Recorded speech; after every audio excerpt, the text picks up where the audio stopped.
You're listening to Range Minded from Independence Indoor Shooting. Before we get started, we want to remind you to check us out on Facebook and Instagram at Range Minded Podcast. Hey, and while you're there, leave us some feedback and an episode suggestion.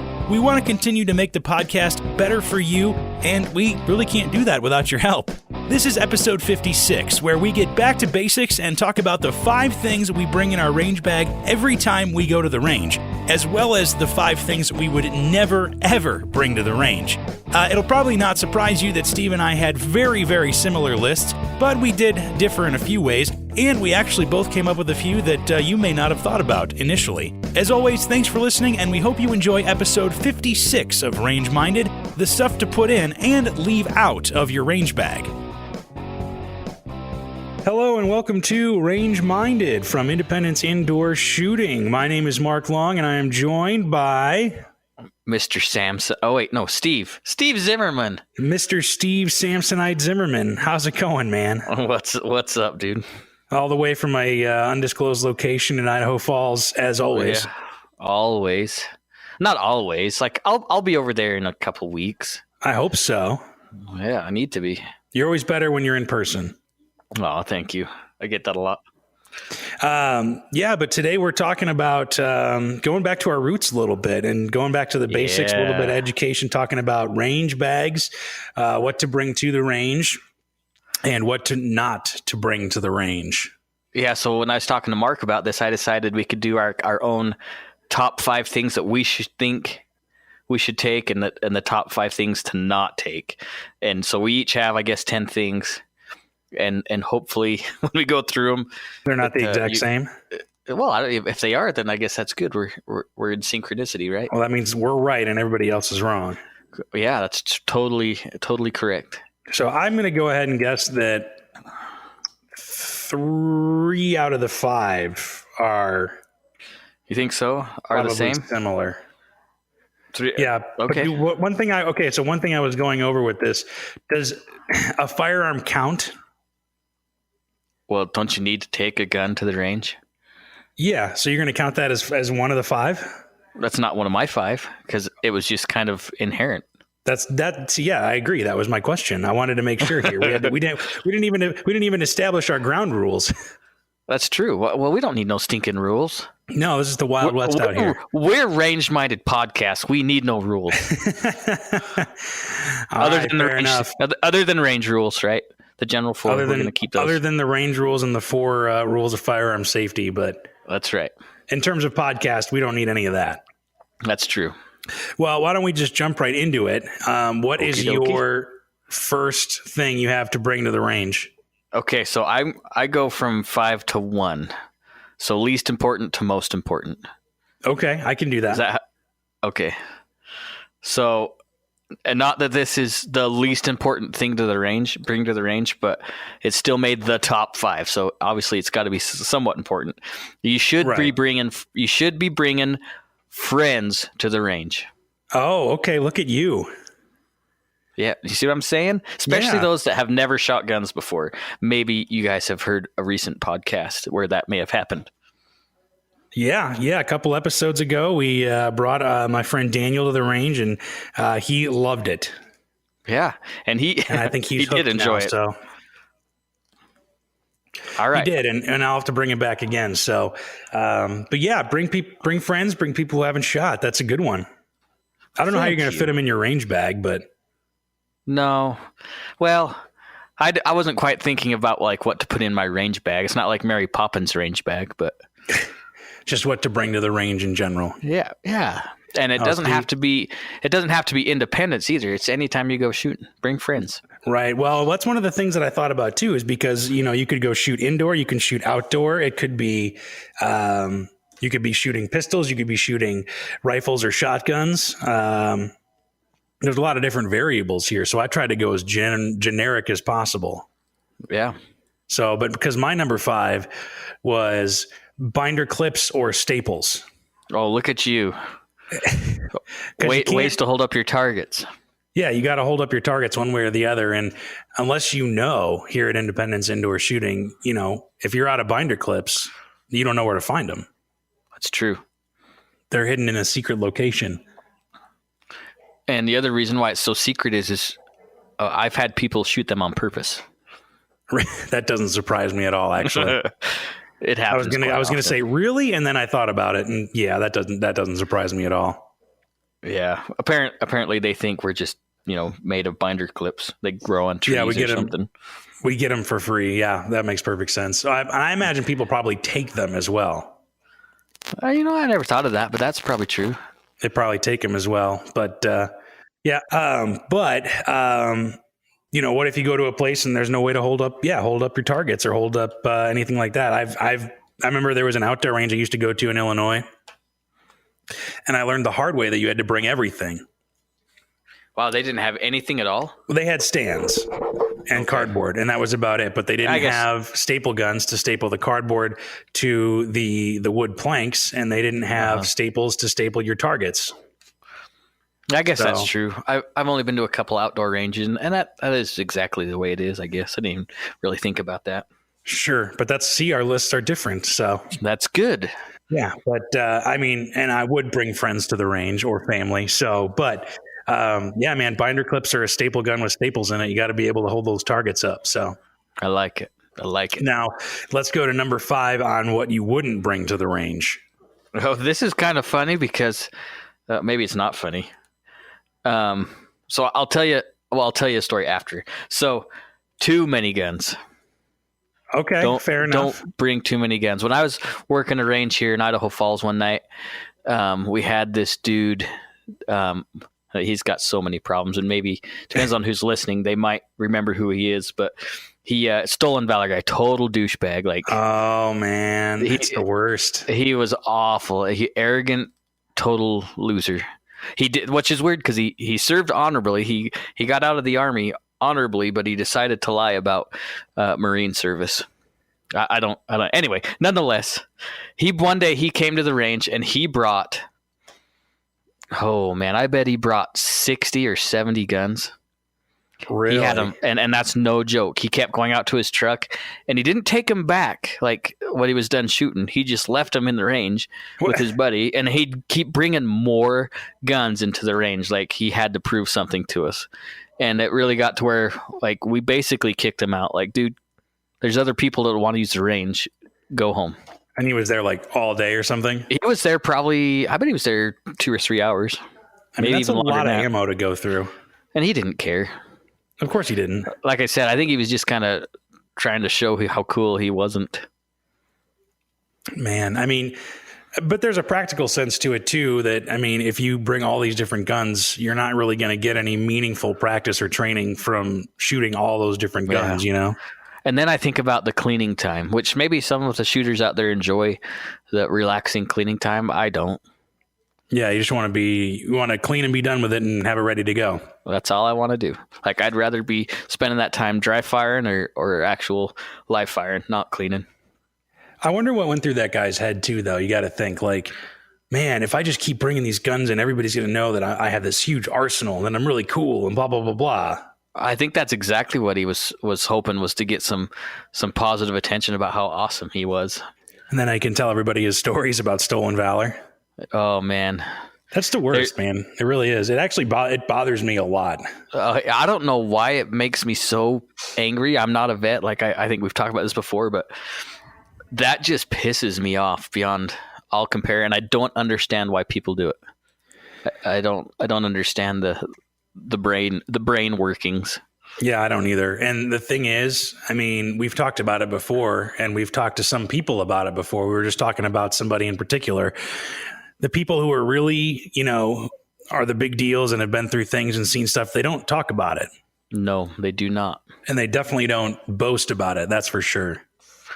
Yeah. In fact, the person that we were talking about, we have another mutual friend over here that was with me that day. And he was with me the day he found out that the dude was lying about his service. Oh, no. And he literally wanted to go in and beat the hell out of him. Yeah. I mean, it's because, service members and stuff literally risk their lives, and some give their lives, and people, who have never even seen military service in general, even though that guy has, I mean, it's just, it's not good. Yeah. I don't get it. Anyway, we'll stray from that. So my number 5, I didn't learn this from you, but it was kind of an aha moment when we talked about it, was food. Yes. Because gunpowder can get everywhere. And if you don't wash your hands and wash your clothes, or even think about your shoes and stuff, you can, let's say you go to the gun range or shoot or whatever, you're shooting outside, and then you get it, open up and eat a sandwich or something. Well, with your bare hands, you didn't wash your hands.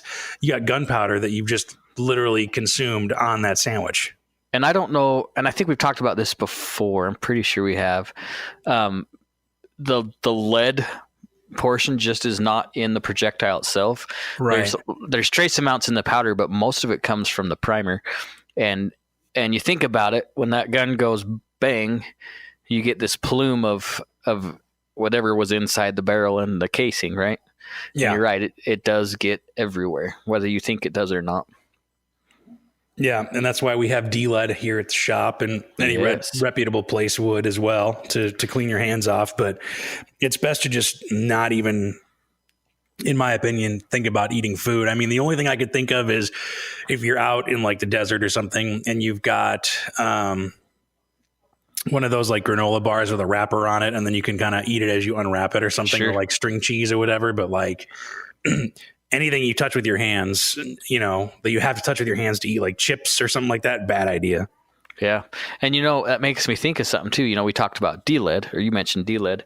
Yeah. You don't have to buy expensive stuff like that to throw in your range bag. You can actually use just regular vinegar and distilled water. You just kind of make a slurry of the two. Oh, really? And a little spray bottle. You can spray it on your hands, use some paper towels, wipe it off. And that works too, actually. Oh, really? Yeah. Did not know that. You might smell like fish and chips, but that's okay. Could think of worse things to smell like. It's true. Yeah. So and like, for example, we don't allow food here in our range, especially because it's inside. Outdoor might be a little bit of a different story because there's a lot more open space for that, for all that lead to go. But here, just, we have a top of the line HVAC system, but still it's an enclosed space. Yep. So no food. That's what I would not bring. Absolutely not. Eat beforehand and eat afterwards. That's right. After you wash up. That's right. So let's go to number 4 then. All right. So with my number 4. Yeah, your number 4, what you would bring to the range. PPE, personal protective equipment. Your eyes and your ears. Oh, okay. So you lumped that into one. I did. Oh, okay. I had those as 2 separate ones, but I'll lump that into one and find another one. Well, you don't have to. You can have 2 separate ones. It's okay. We'll see. I have a big list here. I just had to pick the top 5. I just went for 5. I didn't spend time thinking of a whole bunch of stuff. You just shot in the hip, yeah. I did, but I only thought of 5. I didn't write down any more. Fair enough. Yeah, number 4 is your eyes and ears. And when it comes to that, like, you don't have to have the top of the line Peltors and like Oakley indestructible glasses. Get what you can afford. Get something that's rated for the proper sound and the impact rating.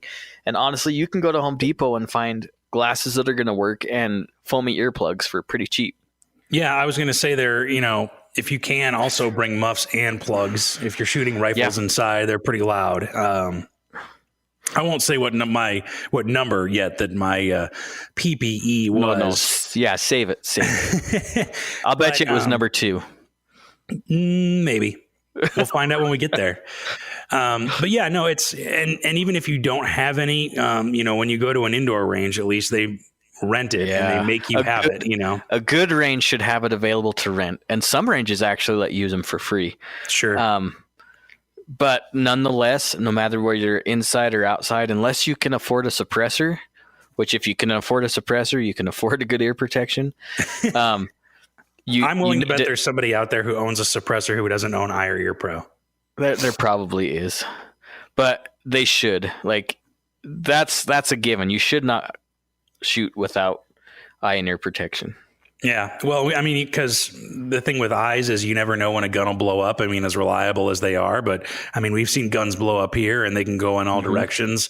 Plus, we're talking about the lead going everywhere. I mean, if you're not wearing eye protection, that lead can go into your eyes. Sure. And the thing is like, it may not be the gun. Like if you're shooting steel and you're too close. Yeah. It will. Well, not will. It has a greater chance of it coming back, especially if the steel is not the right angle of coming back, and it's still going fast enough to penetrate. I saw an image just the other day from a guy on Instagram where hopefully it wasn't his eye, but it was somebody's eye. There was a shrapnel of lead. Oh, I saw that embedded in his eye. Yeah, did you see that? Was not crazy. Good. Oh, that was not good to see. I'm not a fan.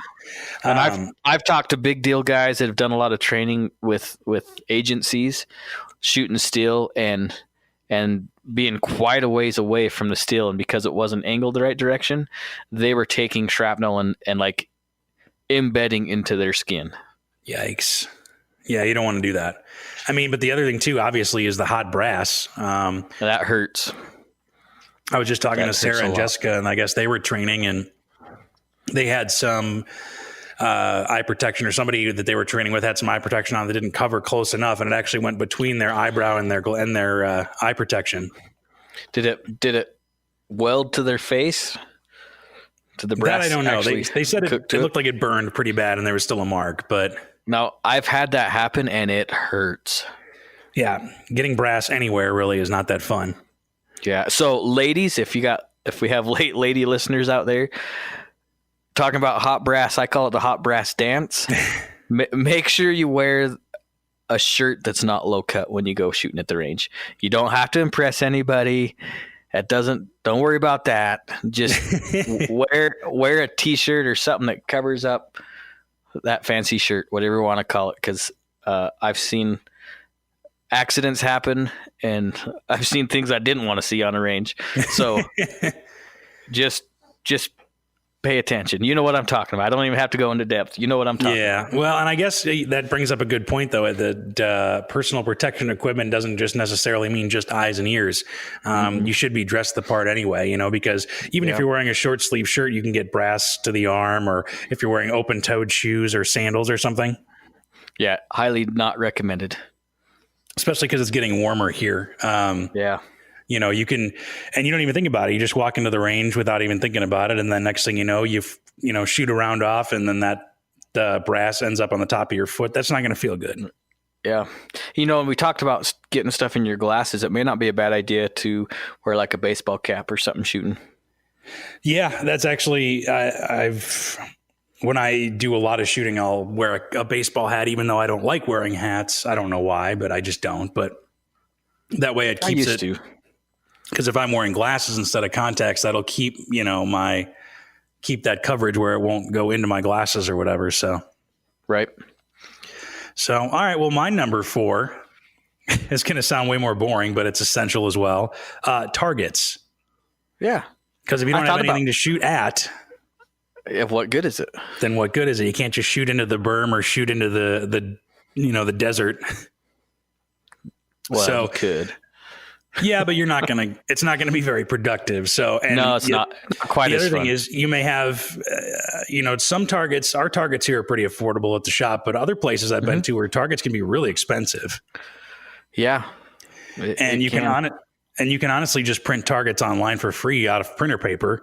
And unless you're doing like some real serious training, that's pretty much all you need. And I've seen people go in and buy like super cheap paper plates and like those little circle stickers that you use for like price tags or whatever. And using those.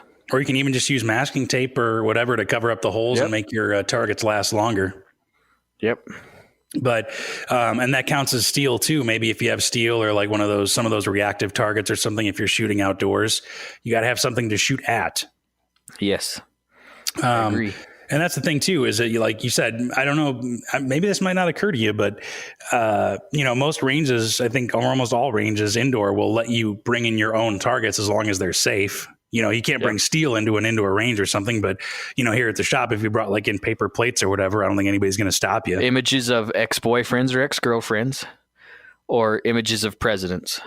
Sorry, that's not going to fly in my range. People actually do that. I have seen it happen. Really? And I don't know if it's, I mean, that's borderline. I mean, it's just stupid anyways, and it's disrespectful, whether you like the guy or not. Just don't do it.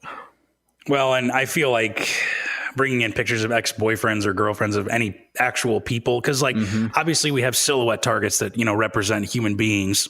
Yeah. And there's bad guy targets out there. Right? Yeah. You can buy those. And I have often wondered, like, the guy that modeled for that target, like, how does he feel?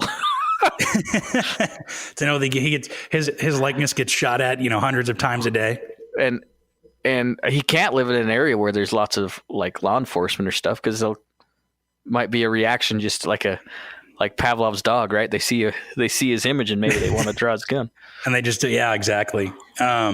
But yeah, I mean, actual real pictures of people, I think that's a huge red flag. Yeah, and it's just disrespectful, and it's really not cool at all. And you're right. I mean, it could be an indication of something much worse. Yeah, it could be a sign that bad things may happen or something like that. So that's something to think about. I never thought about that, but then again, you can't underestimate people. Yeah, I was working a range, not at IIS, but another range, and it was Valentine's, and we had a Valentine's special going on, and somebody said, "Well, I only have an ex. Can I just bring a picture of her to shoot at?" No. Oh, jeez. Yeah, I don't think you want that person around a bunch of couples either. No. Yeah, because what kind of desperation and loneliness is going on in his melon? Yeah, if you can't really let go of it, and you want to shoot your ex a picture of him or her, yeah, bad idea. Yeah, so don't do that. Well, but you can bring regular targets. Yes. And they're actually, I was going to say, there's a lot of targets you can print off at home that actually do have a lot of, training value. Yeah. Like the dot torture test or the consistency drills or whatever, and they're just free to download. You don't need to spend, because I've seen some places that charge like, $4 or $5 per like big target. Yeah. And it's like you buy 3 of those or buy another, 50 case of ammo. And we've had some expensive targets there before. Like sure. our cardboard silhouettes, I think, what are they, like $2 or something? But they last quite a while, especially if you're using masking tape or something to mend them. Right, I think it's worth it. And we've had, I don't know if we've ordered them there for a long time or not, but we had some special long range targets that were a real thick, heavy. Didn't even feel like cardstock. They were just almost like poster board, I guess. But they were big, so you could see them from a long ways away. Right. Those are specialty, at least, though. You know what I mean? And I'm not even talking about the reactive paper targets where like they turn a different color when you shoot them or whatever. Yeah. Like I've gone into a range and it's been like $5 for just like a regular, like, 2x3 or 3x4 foot piece of paper. That's asinine. And that's a little ridiculous. And so the reason why I put targets on is because then you don't have to spend the money doing that. You actually have something you can shoot at and, you're prepared that way. So I like it. And you can shoot, maybe if you're used to shooting a certain kind of target, you can better train that way and stay consistent. Mm-hmm. So I like it. What is your number 4 of no? So this might raise a little bit of maybe a kerfuffle. Okay. So I put down little kids, and I'm not talking like 10-year-olds or 8-year-olds. I'm talking little kids. What's your age cutoff? Like 5, 6-year-olds or younger. Maybe not even a 5-year-old. Maybe competent. I guess it's more of a competence level than an age at some point. But man, I've seen people bring like babies to shoot, and I'm like, no. Well, first of all, go ahead. I was gonna say their ears are still developing. Why are you gonna bring kids that small to the range? Don't do it. Wait till they're a little older. Yeah, you can get a babysitter or have somebody watch them. You know what I mean? Yeah.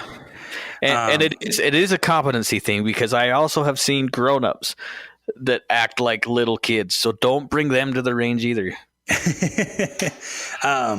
There's actually a couple weeks ago, even at the shop, we had a guy, or was it a gal? I can't remember. It doesn't matter. But brought his daughter in and she was running around the range, and we have that blue line that non-shooters aren't supposed to pass. Thankfully it wasn't the red line or whatever, but she was running up and past there, and we were looking at it on the camera, and none other but the honey badger herself walked in there and corrected the situation pretty briskly. So yeah, that we had that happen too one time at an indoor USPSA match.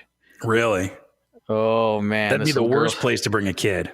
And she never ran in front of the firing line, but she was close enough to where the officer was like, "You're done. Take your kid and leave." Yeah, making people nervous, and because you can't. I mean, it's just kids are unpredictable. Yeah, I think even some of the best behaved kids, unless they prove themselves, and you proved that they proved that to you at home. But kids can take off and go fast. You know what I mean? Next thing you know, they can be on the line or in front of the line or something. You know what I mean? And it can it can go south real fast. Yeah, and, just like when you're driving, just like when you're driving and you see kids playing on a corner of the sidewalk or something like that, or they're on a bicycle, you don't know which way they're going to go or what, and they're not thinking about you. Nope, they're just having fun. Yep, and if they're at the range and they're bored or something like that, they're going to find some way to have fun on their own terms, and they're not going to care about safety or anything. So yeah, but that's funny because that mirrors my number 4 is people you don't trust. Oh, I like it. It's funny you mentioned, adults that can act like children. Everybody has a friend that they love dearly and would do anything for them, but God, would they never come to the range with me? Yeah. Some people, maybe you get in the car with them and you see how they drive or you see how they party out and about or whatever. And it's like, I don't want you anywhere near a firearm, man. That's just not going to happen. Yeah, and maybe it makes me think of that video of those 2 Asian guys at the range and they're taking selfies. Oh, and with their side swiping everybody, they're sweeping everybody. Points the gun at his buddy's head to get a selfie. Yeah, it's insane, man. The range officer, good on him because he was right on top of that. Yep, those guys probably got escorted out real fast. I'm pretty sure they got booted. And probably permanent banned, too. Yeah, they were probably just on vacation anyways. That's true, but yeah, the thing is you have to be able to trust that, what you're going to tell somebody safety wise, they're going to A, retain and B, respect, because like I said, with kids or whatever, things just like with firearms, things can go south real fast. And especially if you're at an outdoor range or out in the desert where there's nobody like an RSO kind of watching everybody's back and paying attention to everything, because, let's say you have to go to the bathroom or whatever, and you leave, your friend at the booth or something like that. And then, they're doing something stupid, they can shoot somebody or themselves or cause a real big problem real fast. And real fast, imagine if it's a range that you like going to, and then you get banned from it because your friend's an idiot. Yep. So you have to make sure that you trust people. It's actually funny. How do I put this? I dated a girl once who, knew I was into firearms and wanted to go shooting and stuff like that. But I never felt she had the respect for it. Yeah. So I took her a couple times, and I always watched her, very intently to make sure she was, pointing it the right direction. But she just, even she was acting safe, but even her attitude towards firearms was a little bit more cavalier than I would have liked. Nonchalant. Yeah. And needless to say, we're not together now. So it was probably indicative of bigger problems, but yeah, it's probably a good thing. So you should be very discerning, I think, when you're bringing people to shoot. Bring friends to shoot. Bring people who have never shot before, but make sure you trust them. And I would say use your best judgment. And I would say even, and I've done this before, is the day before or before you even go shooting, bring guns out on into your living room or at the house, unloaded and cleared and everything, and show them how that all works and walk them through it and, educate them on the 4 rules of firearm safety before you even go to the range. Yeah. Yeah. That's not a bad idea. Do a little short beginner's class in your home without any ammunition anywhere. Yeah. Cleared firearms and unloaded and everything. Just because then they're going to have more confidence coming through. So, but make sure you bring people you trust to the range. Yeah. Or if your friend wants to bring their stupid friend, don't be afraid to say, "Nah, I don't think so." Yeah. It's not worth the risk. Not worth the risk to you or other people. So I think that brings us to number 3, right? Yeah. What's your number 3 for yes? Lots of ammunition. Duh. Don't get out there and like, oh, I have 25 rounds of this. I mean, yeah, especially if you're going out to the desert or an outdoor range. Yeah. If you're like at our range or whatever, obviously we got stuff to buy, but if maybe you're like dialing in a precision rifle or something, you're not going to want to use off the shelf stuff. Make sure you bring enough. If you're doing long range bring enough of it to feed your gun. And so, actually, this is a good question. How like when you're going to go shoot, just an average range trip, how many rounds do you usually go through per gun? If I'm going out to the desert, just last week I went out there and it was 150 rounds of AR in about 20 minutes. So, but I wasn't planning on spending all day anyways. I could easily go through 500 rounds in a visit if I really wanted to, but I'm a tightwad. You don't like spending the money? Is that what you're saying? No, not really. If I'm like when I was there all the time, I'd usually just pick up a box of ammo and just drop 50 rounds. If you could do that, like maybe once or twice a week, you'd be super proficient anyways. Yeah, that wouldn't be too bad. I'd say actually even argue that doing 50 rounds or 100 rounds once a week or something like that is probably more beneficial than going like once every 6 months and blowing through 500 rounds. Oh yeah, absolutely. Now, mind you, if you're taking a class, 50 rounds isn't enough. Like you're going to need a couple hundred rounds.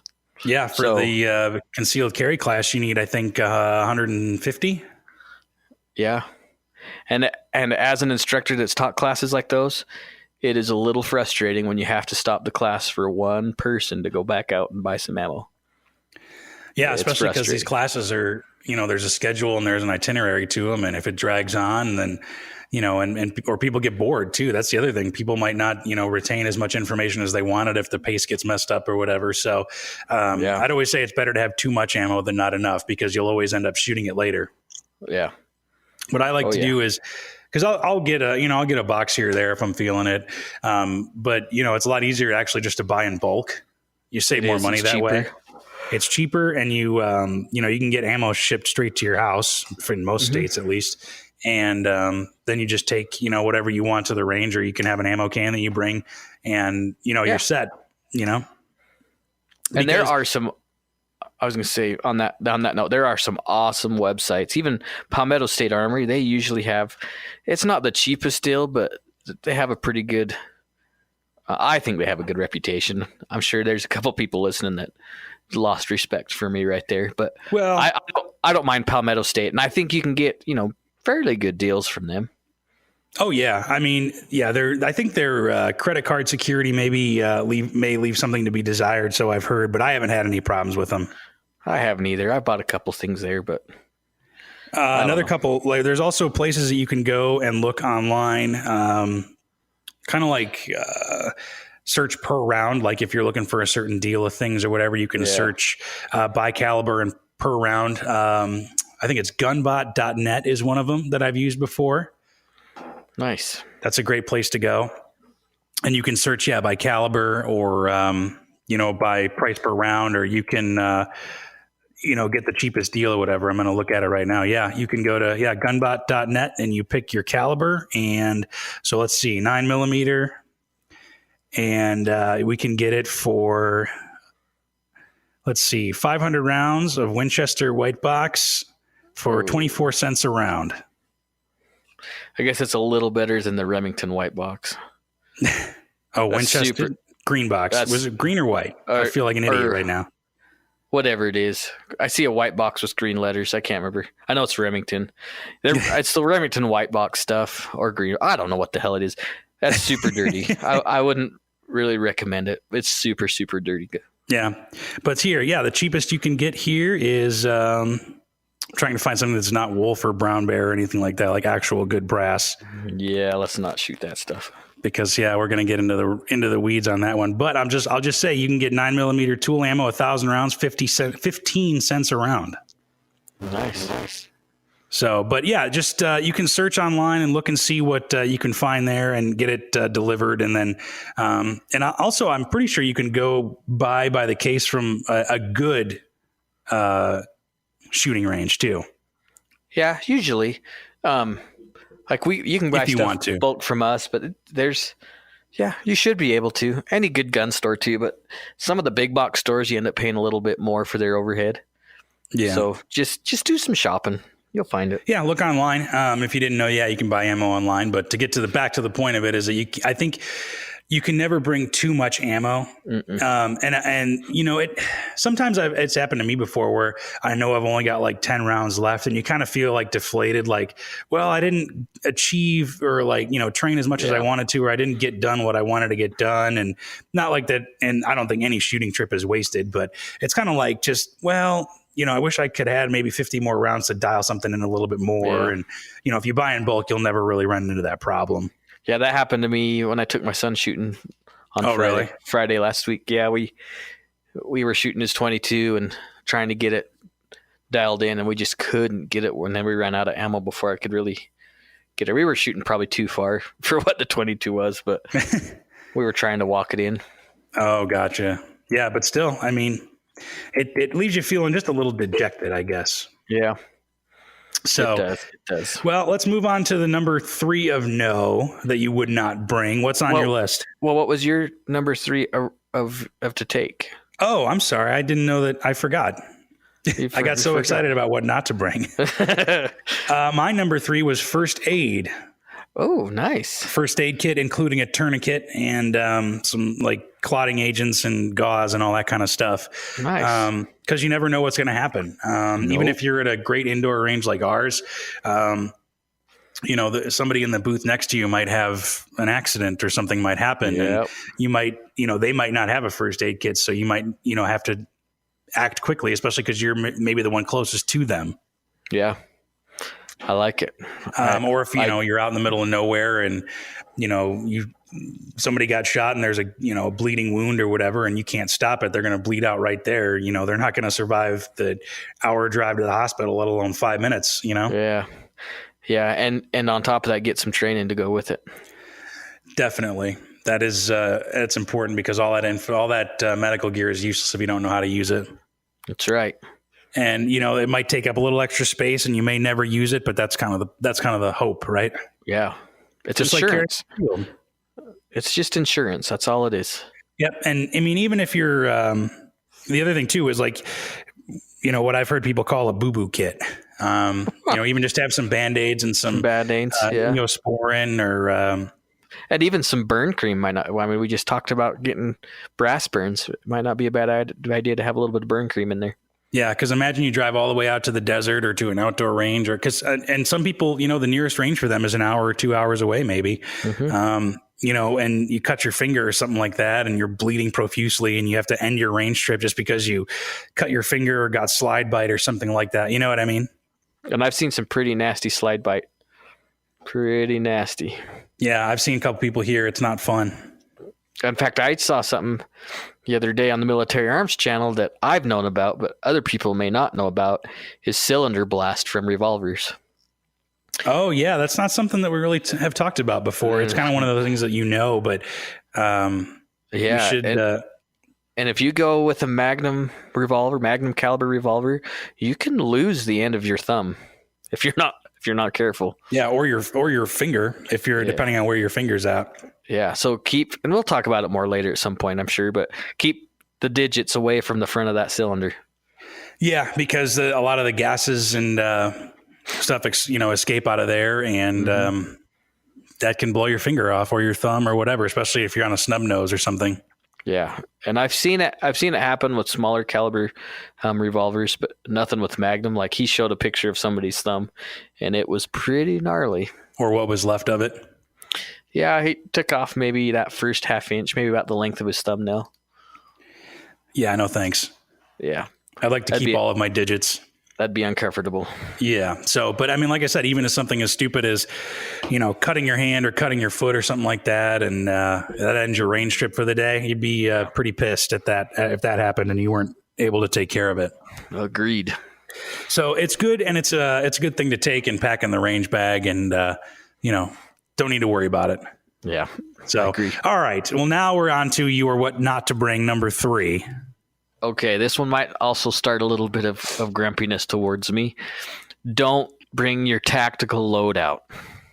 Loadout? Yeah, like your vest and your thigh holster and your nods and your ballistic helmet. Don't bring that crap to the range unless you're taking a legit class where you need to train with it. Don't. Have you seen that happen? Yes. Like at an indoor range, outdoor range, all of the above? At IIS, actually. Really? Somebody came all kitted out, huh? This kid showed up with his vest. He thought he was all sorts of high speed. Oh, Jesus. Yeah. High speed, low drag, ready to operate in the static range. Yeah, he was awesome. See, that shows to me that like you've never been to a proper range before. And like I said, like I put that caveat in there. If you're training that way, but it's specific, like you don't just show up with that crap in your bag. It's a specific class. Or that's for like a very specific purpose. Yeah. Or like you said, it's a specific class or like a 3-day class or something outside where you have to travel to and get a hotel. You know what I mean? Yeah. Yeah. Like a Travis Haiti class. Yeah. It's don't. And this is coming from somebody who does have a chest rig. I may or may not. May or may not somewhere in an undisclosed location. Might have lost it in a boating accident. I can't even imagine like if you walk in all kitted out, everybody's going to be staring at you. And I guarantee while you're in the range, we're going to be giggling about you. Oh, we're going to be making fun of you real hard. Yep. And you might hear it actually, because there are some people who work at some ranges, not here, but some ranges who will openly make fun of you. Yeah. And I don't know if I'm against that. Because you might be right there with them. Yeah, probably. I mean, if you're out in the desert or something like that and you want to do that, that's fine. But I think it comes down to making people uncomfortable. You know what I mean? Yeah. And here's the other thing too. If you are going to, or you're looking for a loadout like that, spend some time talking to somebody and getting quality gear so you don't look like a jackass. Like the Walmart special? Yeah. Yeah, just because it's like on sale on Amazon doesn't mean it's cool. What's that? Is it Tackstar? No, that's not the Chinese brand that I'm thinking of. No, there's a few like that though that are out there. Yeah, just you got to spend some money to get cool stuff. So then what are your thoughts on, you said a thigh holster, but what about if somebody's open carrying into the range? Like cowboy open carrying, or what do you mean? Just as a holster, on their side? No, actually, I don't mind a thigh rig, honestly, and if you're wearing a vest, you kind of need a thigh rig. It makes life easier. Yeah. I guess you don't have to. There are some good holsters out there that stick out far enough, but as far as open carry, don't be a douche about it. That's just walk around like a gun. Yeah, everybody knows you got your gun. You're cool. Yeah. Everybody else in the shop is carrying openly as well. So I mean, you're not special. No. Yeah, I mean you might be special, but you're not special. Yeah, and I think I'd say most people that I've seen open carrying, either in a shop or not in a shop, are normally pretty good guys. Yeah. Or gals for that matter. Or they're here for like competition or something like that, then it makes more sense. Yeah. But don't be the douche. And I've talked about this before. The dude with the AR walking around Walmart. Slung behind your back. You're not proving a point. You're a jackass. Yeah. And you're actually doing a disservice to I would say a disservice to the whole gun community, because you're making us look bad. I agree. It's counterintuitive. Just because you can doesn't mean you should. Agreed. But that also brings up, that's a great segue into my number 3 of what not to bring to the range, is a loaded firearm that's not holstered. Oh, please do not. Because I imagine there have been times where people throw their loaded gun into their bag and there's no trigger protection, or, they want to look at a gun or want to show you their gun. And, they pull it out of the bag and you see the mag in it. And maybe you see the chamber, the chamber indicators, pointing out if there's one, and they go, oh, it's not loaded. I've seen that more than one time. Yeah. You got to have protection. I mean, and even if the gun's loaded and is in a holster and in a bag, that's fine with me because the trigger is being, protected by the shell of the holster. But you can't just throw an empty or a loaded gun into a bag and go. Yeah. Which makes me for an ND. Yeah, absolutely. You talked about having it holstered, and I think they've remedied the problem. But have you seen that story about the FNS, the 9mm? Yeah, a little bit actually. I was going to bring it up in our current events segment. Oh, well, okay, I'll wait then. So we can talk about that a little bit. We'll do current events at the end this time. But okay. Yeah, that's the other thing is that there might be a gun that you own that might have a recall or might have some sort of issue defect that can fire. While being struck or whatever. Yeah, defect, and that needs to be taken care of. And normally manufacturers are on top of that and they try to get it fixed as soon as possible. Yeah, but then there's also those people who don't send their guns in. Yeah, that's true. When I saw go ahead. I was going to say, and if you know that your gun has a recall, don't wait. Send it in, get it fixed. They'll ship it right back to your house. You don't have to go through an FFL. Yeah, it's great. One of my PPS had a recall because you could press the trigger without the blade. You know what I'm talking about? Mm-hmm. Sorry, I was taking a drink. Oh, that's okay. I hope you're drinking ginger beer, by the way. I'm not. I'm out. I got to go buy some more. I almost got some because I saw it at Costco and I was going to get some and enjoy it. Costco has it? Yeah, man. It was like a 15 pack, of course, but of Bundy? I think so. Oh my gosh. I might have to get some for you next time if it's the right one. Side note, huh? Sorry. Tangent. Yeah, ginger beer is the official drink of the Range Minded podcast. Yes, it is. But anyway, no, when I saw the recall from my PPS, I immediately, checked the serial number as soon as I got home. And your POS? My PPS was not a POS. I sent it in. Now, granted, I was spoiled because I had Sarah, big deal Sarah, send it in for me. Yeah. But the fact remains, you can go into FedEx, as long as it's cased and all that stuff and get it sent in. And yeah, like Steve said, you can send it to the manufacturer and they can send it straight back to your house. And usually it's pretty fast. I think I got mine back within like a week or two.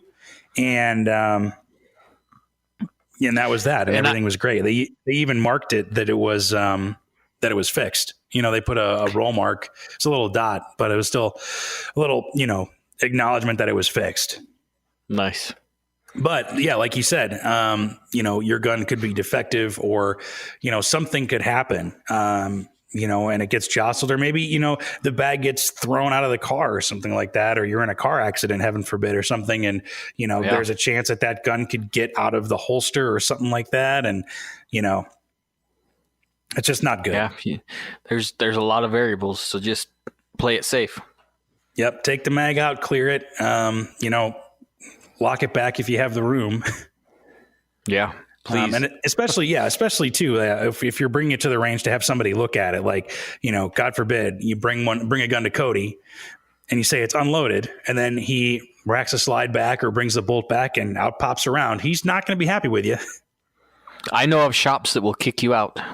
Yeah, you're not allowed to return. Yeah, and I was going to say, Cody might be upset. Imagine what Jeff would say. Jeff would come unhinged. Yeah, he would probably refuse service to you. So, and you don't want that. I think he probably would. So, and I wouldn't blame him. No, I would probably back him on that too, because you're not showing competency in gun safety. So, yeah, make sure you unload your firearms and, rack the slide quite a few times to make sure your chamber's empty before you put that back in the bag. So that's my number 3 on the no.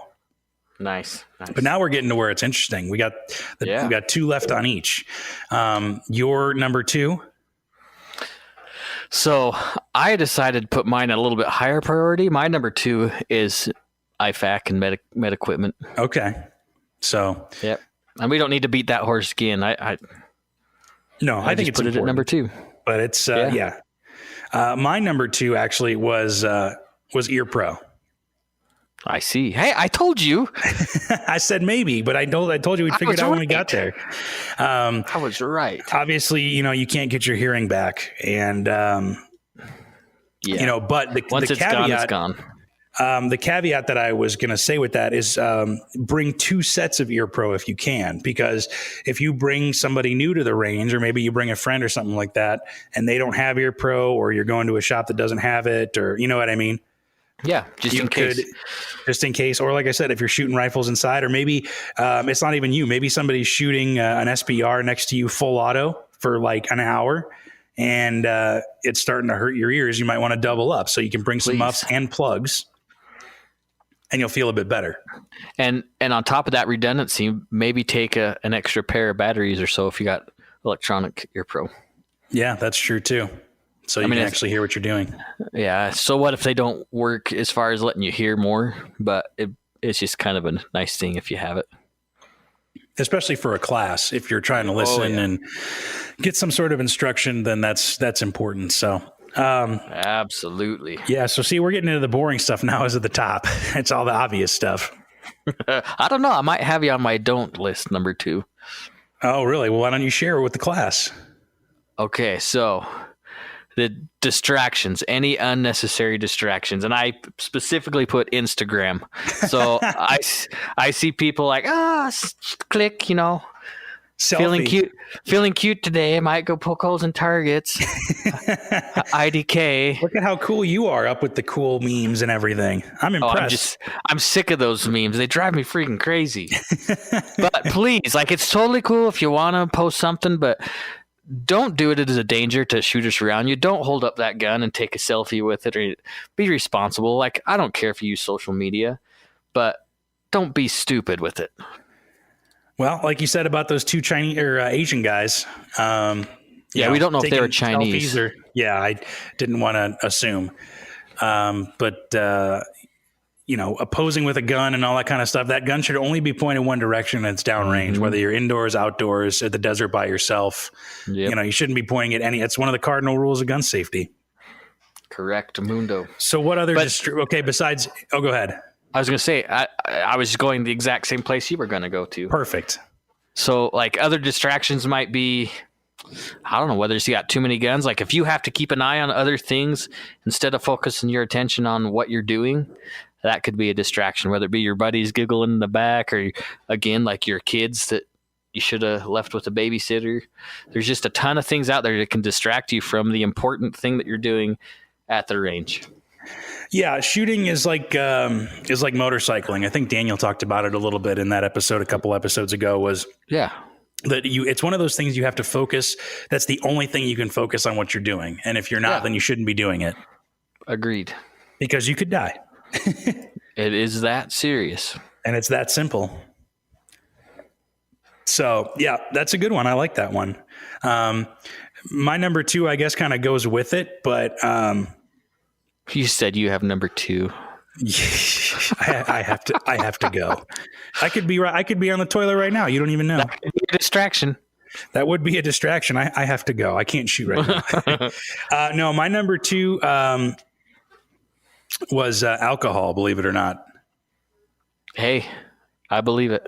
Because, and some, I bet you there are quite a few folks saying no shit, man. But, if you're out in the country or something like that, or you're out of the desert, or you go to somebody's house, maybe they've got some land and they shoot off their backyard and they're drinking or something like that. Mm-hmm.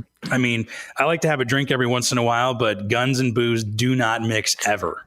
Well, think about it. Maybe you're going out to dinner first and you want to watch the game before you guys go shoot, and you end up tipping a couple back, and then you go to the range. That's still impaired. Yep, exactly. Your judgment and all that will still be impaired, or maybe you're, you've got a cold or something like that, and you've taken a bunch of Dayquil or something, so you're not feeling crappy when you go to the range with your friend later or something, or out to the range. You're going to be impaired. So any kind of mind altering substance is just not a good idea. I agree with that 100%. And especially, alcohol has that tendency to make people a little more impulsive, can make people a little bit more angry. And if you're impulsive and angry and you have a firearm near you, then not a good thing. No, sir.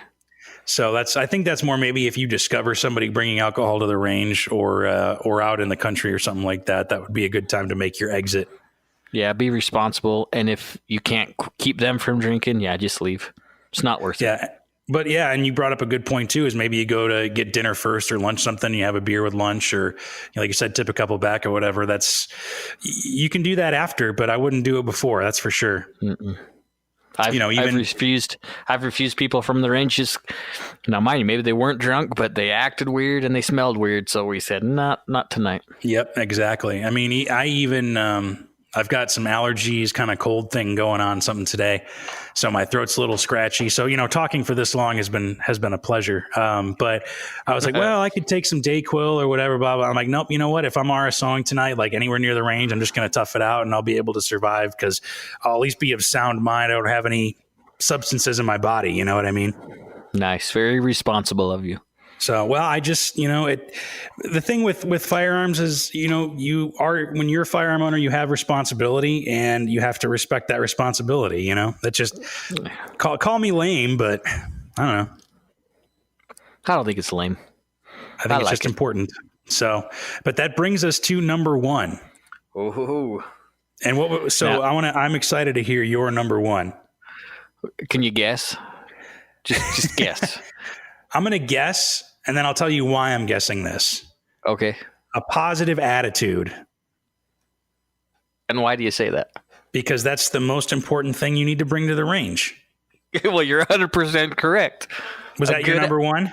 A good teachable attitude, yeah. Because that was my number one. Awesome. Look at us. That is amazing. No, it sounds lame, but I mean, at the same time, it's if you're in a bad mood, like I said, if you're impulsive or maybe you're in a bad mood and you're not thinking clearly or whatever, you can do something stupid or not even, shoot somebody yourself, because obviously that's the worst case scenario. But maybe, you it leads to other mistakes, I guess.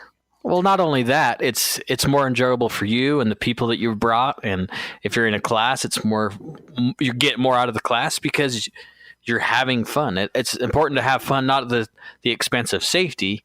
But if you're learning and having fun, then you just made an experience that you'll never forget. Yeah, and to be a little bit more positive, I guess, on my end is that you can go. Shooting is supposed to be fun. It's supposed to be an enjoying, relaxing and zen experience. It can be, and if you're not in the right mindset to do that, you're not going to have a good time. But if you are in the right mindset, you could. You'll probably shoot better. You'll be happier with your experience, and who knows? Maybe, like you said, you might make a friend or learn something new. And that's why I said specifically, I wrote down a good teachable attitude. You need to be willing to take constructive criticism and learn because you don't know everything. I don't know everything. And I might as well, if somebody's going to give me a pointer that's actually makes sense and does improve my technique or my accuracy, why not? Yeah, I agree 100%. Look at that. Our number one was the same thing. Yeah. And probably because we've seen people with bad attitudes come into the shop. Yeah, too often. And I'm sure that, if you're listening and you can picture somebody at the range who's maybe been in a bad attitude next to you, it makes you uncomfortable. Yeah, because you never know. You never know. So then let's go to your number one. My number one. I'm not guessing. You just have to tell me. All right. A bad attitude. How did I know? It's true. Don't be a grumpy, bad attitude person, and don't be a show off. That was the other thing I put down there is don't be a show off. Really? Because it's irresponsible, and nobody wants to see the guy or shoot with the guy that thinks they know everything. So what do you see as a show off? Give us some examples. Show off example. Kind of like the dude we were talking about before with all the guns. He's not cool to be around. So what if he's got a bunch of guns? So what if I shoot okay, but I don't go out flaunting how good I shoot because I know there's people way better than me out there. Sure. But don't be that guy that thinks he has to prove a point or don't shoot other people's targets. Don't do that either. And don't be the one that thinks, I know how this gun works, and then you break it. You know what I mean? Just chill out. Yeah. That's a good one. Just don't be a dick. It's that simple. My number one that you don't bring in, as I have to admit, I didn't really order this properly, so it may be a little funky, but my number one was don't bring reloads that you didn't reload yourself. That's a good one, though. That's not bad. Because, it is bad if you don't. Yeah, it's bad if you do it, but if you go to a gun show, at your local ag hall or your 4-H club, and you buy, Jim Bob's Ziploc special reloads. You don't know how those are reloaded. You don't know if those are rated for your gun, and you could blow up your gun at best and get really hurt at worst. Yeah, don't do it. And there's even some, full-on manufacturers that make reloads that, maybe you shouldn't trust either. Yep, seen that happen before too. And you don't want a blown up gun. So I'm not saying you only have to buy factory ammo. You can reload your own ammo, and I think there's even a couple companies out there that can make reloaded ammo pretty well. But and there might be a buddy that you really do trust. Like I have a friend that I totally trust, but I also have seen him reload, and I've seen his data that he's got all of his load books that he writes down himself. He keeps all that stuff. He knows it's very scientific. Yeah. But if somebody hands you, a bunch of ammo or whatever, and you don't, if it's here, reloaded, try this. Yeah, these are my hot loads. Hold my beer. Yeah, we're breaking all the rules today. Crazy. So I just wouldn't trust any ammo that I didn't either buy myself or trust somebody that reloaded it, because I don't want a gun blown up in my face. No grenades. So I don't know. Maybe I should have put that below alcohol. I don't know. Well, it doesn't necessarily mean an order of importance. Right. Well, you can drink and shoot. Just don't drink and shoot and use reloads all at the same time. It's got to pick one. Okay. Yeah. Thank you. That works, I guess. No. But yeah, so I'd say our lists were fairly similar, but different enough. Yeah. What do you guys think? Like, what would your guys' top 5 to bring and not to bring be? Yeah, I'm sure we missed something, at least one on both sides. So let us know at podcast@iishooting.com or facebook.com/rangeminded podcast. You can find us on Instagram there too as well.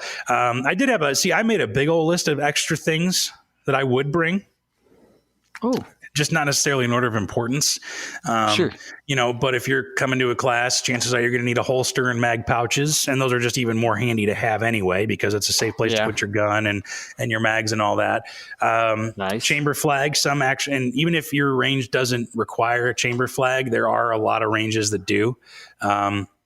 It's good practice. Yeah. I mean, I've been to a range in Illinois and a range in Arizona, actually, where, it was an outdoor range, and every 15 minutes or 20 minutes or whatever, they would go cold for 5. And so you could, change targets and everything down range. But you had to have a chamber flag. Yeah. So just good to have. Not a bad idea at all. Extra magazines and always good. A mag loader, because if you're shooting 500 rounds, your thumbs are going to get sore.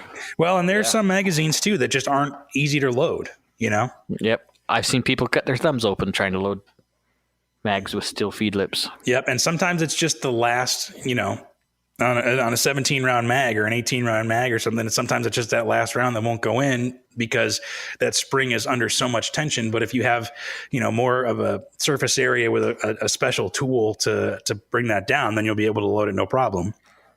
And the tool I recommend is that Uplula. Is that how you say it? Loader. I think so. Uplula. I wrote down Uplula, but I don't know. Maybe the emphasis is on the wrong syllable. Uplula. Uplula. I don't know. If they want to sponsor us, then we'll say it right every time. Yeah, it could be the official reloader of the podcast, of the Range Minded podcast. Yeah. So we're taking sponsorships. But those are our 5 things. So we wouldn't bring. And if we want to hear from you too. If we miss something glaring, I'm curious if there's something that somebody else would like or not like. Yeah, or there's something that maybe you never go to the range without. We want to hear from you. So make sure you let us know. Yeah, because we're curious, and we all want to have a better range bag. You know what I mean? Some people want to be prepared for everything. Some people just want to bring only what they need, and that's it's a personal thing. But it doesn't need to be a suitcase either. No, it can even be a backpack. Yeah. We've got a cool backpack here. I think it's the GPS handgunner backpack. Yeah. I think here that actually has a specific pouch. Yeah, those GPS bags are sweet. They're not cheap. No, but they're sweet. Yeah, they are quite cool. So, they even have a place to hold targets and everything. So, but yeah, let's do our current events real quick. We'll switch gears and then we'll close it out because I think it's getting long enough already. Yeah, holy cow, it is. Yeah. So, is there people still listening to us? God, I hope so. And God bless you if you are. Oh, we love you guys. Yeah, let's talk about that FNS thing. That's the only thing I have current events wise. I got something else too, but we'll start with that FNS. Tell me. Well, so you want me to go on mine first? Is that what you're telling me? Well, yeah, that's all I had was the FNS thing, and I didn't even read up on it that much, to be honest with you. So I'm depending on you for the current events. So the ATF is getting a new deputy director. Oh, really? Mm-hmm. Did not know that. Yeah, effective May 1. That's fast. Yeah. William Barr, General Barr, or whatever, Attorney General Barr, whatever.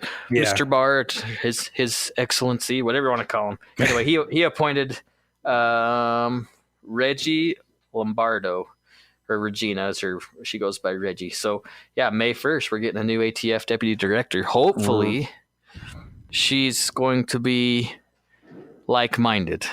What do you think is going to come of this? I don't know anything about her other than, the write-up I was reading about it is she's worked for the ATF since, let's see, it didn't tell me when, I don't think. She's been there for a little bit, and she's done a lot of different stuff. Oh, since 92. Oh, wow. So, yeah. So hopefully she's like our local field guys that are very like-minded to how we see things. Right. And she isn't going to be a thorn in our side. Well, and I think having, a female in that kind of a role too would be good, and could spark some more involvement from women in the gun community. And she looks pretty young. She's replacing Thomas Brandon, who's retiring. So obviously he's been there a little bit, so he's coming to an end of his tenure. But so hopefully some good things come out of this. Yeah, here's hoping. Yeah. So we'll maybe keep our. If I did a little detective work, maybe I could find out a little bit more about her. I probably really could.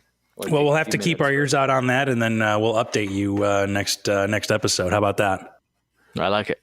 Let's talk about the FNS thing real quick, because everybody, a lot of people are big fans of the FNS series. I actually really like the FNS 9C. I almost bought one a couple of times. I just never got around to it, but now I'm not so sure I would. Yeah, so I think they've got it fixed. So what was happening is, I think it was in Arizona, they had some troopers, I think that's what they're carrying with their state police or something. Yeah, they were issued guns. Law enforcement, they were issued the FNS 9. And what brought the concern on one was, as one of the enforcement officers had just finished some training. He had the gun holstered on his hip, and then he had his range bag and whatever. Anyways, he's getting out of the car, the gun went off. And it went down his leg. It shot his leg. Yikes. They tried to blame it on something happened with his, the bag caught his trigger or something.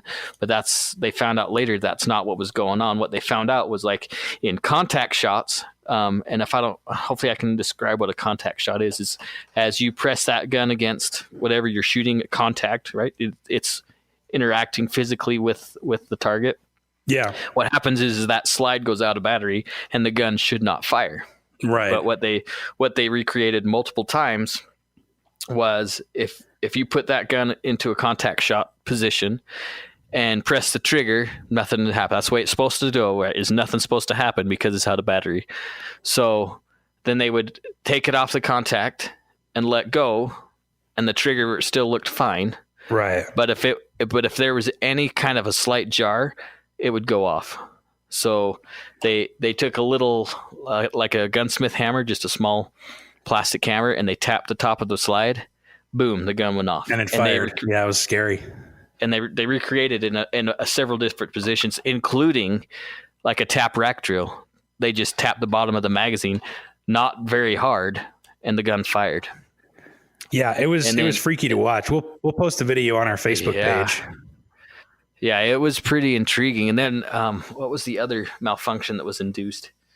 But it had to do with the trigger again, and any kind of movement on that trigger, boom, it would go off. It was pretty sketchy. There was, according to the FN Service Bulletin, which this affects pretty much any FNS gun. So an FNS 9, 40, long slide, compact, anything. It says, under a very limited and unlikely set of circumstances, it was funny because that Arizona agency said they reproduced it many times. Yeah, and there's a video online. Like I said, we'll post it on the Range Minded Facebook page. That they do it time and time and time again. They call it the delay firing. That's super scary. Yeah, and it made me wonder while I was watching that video if any of my semi-auto handguns, if I could reproduce anything like that. If I took my Springfields or my Glocks, if I could try the same test and have any kind of reaction the same way, which I'm guessing not. I imagine that they go through all sorts of rigorous testing to keep that from happening, but I was just curious. Sure. But I just wonder, I mean, because it's not a new gun. The FNS has been out for 3-4 years now. Yeah, and it's interesting. And this, I can't remember what the timestamp was on that video. It's been a little bit. Like, FN has ratified the issue. They've taken care of it. Yeah, you can send yours in and get it fixed for free. Like we were talking about with my PPS, it just, sometimes it happens. Yeah. It's just like with cars, there are recalls and things that happen, but I'm just surprised that it was just, there's, 6 different models, I think. Yeah, 6 different models that are affected. And it's a little bit different than a car recall because, well, I guess if you count the airbag problem, it could be just as lethal, but. Or the throttle getting stuck and or taking off it, yeah. Or the ignition stopping in the middle of a freeway trip, something like that. Yeah, exactly. So, but yeah, I don't know. We'll post that on the Facebook page, and if you have an FNS, maybe get that taken care of as soon as you can. And they're not bad guns. I think FN built a fine product. I almost bought an FNS 9C because of the ambi controls, and I like the way it felt in my hand, and I thought it's kind of it's a cool little gun. Honestly, FN did a really good job, keeping this fixed at a very not like at a panic mode, because I didn't really hear anything about it until recently.